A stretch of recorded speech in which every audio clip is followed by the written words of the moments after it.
Y quiero que se den cuenta de lo relevante que es la investigación en la ciencia y más aún cuando se trata de nutrición, porque los estudios siempre nos venían mostrando que el mayor consumo de sal o de sodio estaba bastante centrado en todo lo que son los alimentos procesados y tomábamos justamente referencias de países que tenían grandes estudios, pero al parecer no todo funciona igual en todas las partes, en todas las regiones de nuestro país.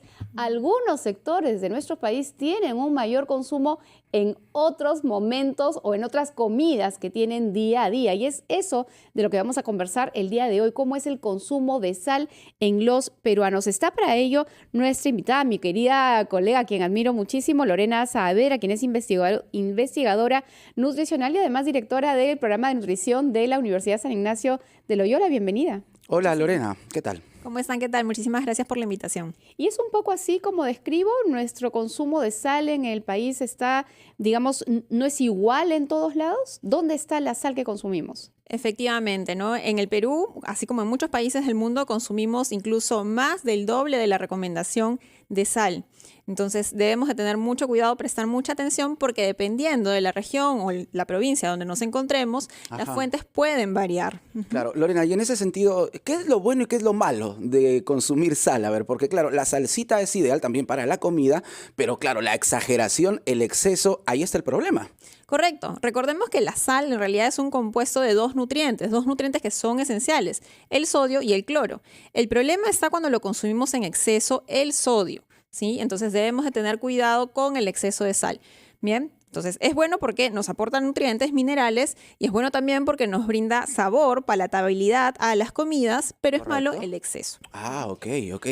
Entonces, ¿cómo consumir sal de la manera adecuada? Yo te cuento que antes consumía, por ejemplo, la paltita o el huevo duro con su salsita, pero me he acostumbrado ahora a comerlo sin sal, ¿no? Y la verdad es que me sabe igual de rico, ¿ah? Pero en todo caso, cada uno con lo suyo. ¿Cuánto debemos consumir de sal? ¿Cuánto es lo ideal de sal al día? Bien, si hablamos en temas de recomendación, pues son 5 gramos de sal al día, lo recomendado por la Organización Mundial de la Salud. Bien, como también lo mencionas, pues ya lo hemos dicho, lo bueno de consumir sal es que nos va a dar sabor a las comidas, pero sí debemos de ser conscientes que, sobre todo en Perú y otros países en desarrollo, la principal fuente de sal es la sal que agregamos a las comidas, la sal discrecional. Entonces, como tú bien lo dices, pues sí podemos comenzar a moderar en casa con la sal que añadimos al momento de tener servido el plato o al momento de cocinar. Algo que es importante aclarar, Jorge y amigos, es que en realidad no existe, como en otros nutrientes, un requerimiento nutricional. Es decir, no se pide a las personas consuman tanto de sal. Esta recomendación de los 5 gramos es lo máximo que debemos llegar en nuestras comidas, porque el sodio está naturalmente en muchos alimentos. Por ejemplo, los frutos del mar naturalmente son altos en sodio. Por tanto, lo que nos dan los alimentos es suficiente para cubrir las necesidades nutricionales.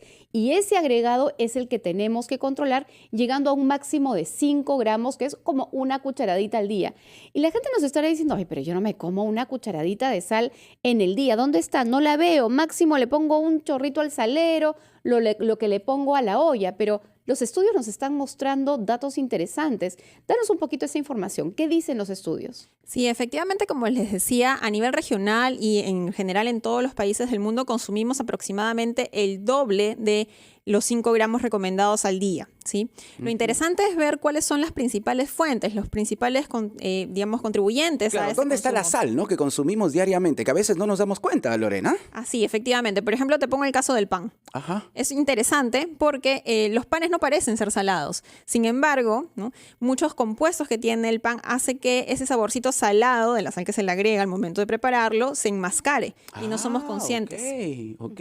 O sea, ya en el sal estamos consumiendo bastante sal y no nos damos cuenta. ¿Y dónde estamos consumiendo más? ¿En los alimentos procesados o en la sal que estamos agregando nosotros a nuestras comidas? Es una pregunta interesante. Como les decía al inicio, dependiendo de dónde nos encontremos, es que el consumo se orienta más por los ultraprocesados o por la sal que agregamos en las comidas. Por ejemplo, en Lima hay investigaciones que muestran que alrededor del 50% de la sal que consumimos al día proviene de los ultraprocesados y procesados. Pero si nos vamos a otras regiones del país, por ejemplo en Tumbes, hemos tenido la experiencia de encontrar que alrededor del 70% de la sal que consumimos proviene de lo que agregamos en las comidas. A la olla y al claro. plato. Correcto. Lorena, te voy a poner 2 ejemplos, ¿no? A ver, me como una hamburguesa con mi carne, ¿no? Y encima le echo mayonesa, le echo ketchup, perfecto.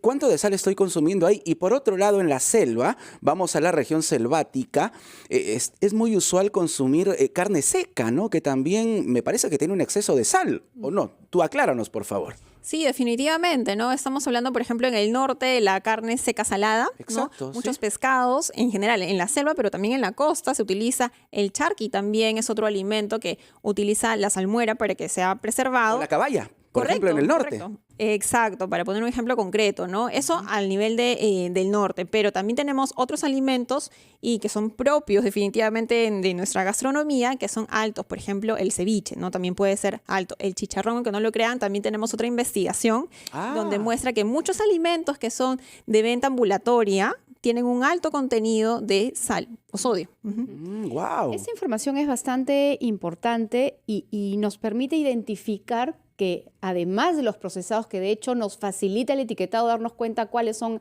altos en sodio, hay alimentos que son preparados de manera casera que pudieran ser altos en sal. Pero las personas que aparentemente sanas, ¿tendrían problema con tener estos cuidados?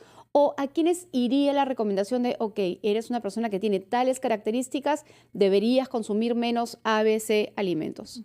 Bueno, esta recomendación va para todos en general, los 5 gramos de sal. Sin embargo, hay personas con ciertas enfermedades, por ejemplo, una condición de salud puede ser la hipertensión, ¿no? La hipertensión y las enfermedades cardiovasculares están muy afectadas. Uno de los factores de riesgo es justamente el consumo excesivo de sodio. Por lo tanto, más en ellos hay que incidir en esa modificación de los patrones alimentarios, de los estilos de vida. Entonces, en el caso Muy de bien. ellos, estos alimentos procesados con mucho cuidado y aquellos alimentos que preparamos en casa, tratar de evitar aquellos que se han mencionado el día de hoy, en que son más altos en sodio también. Son las 11 en punto de la mañana. Queremos agradecerte muchísimo, Lorena, por haber Gracias, estado Lorena. con nosotros y compartir información que está basada en evidencia de estudios que se han hecho además aquí en nuestro país. Y si ustedes quieren saber más sobre este tema, pues no se pierdan el podcast que se lanza este viernes de Nutri Agenda, que por supuesto también hablaremos de más de este tema. 11 de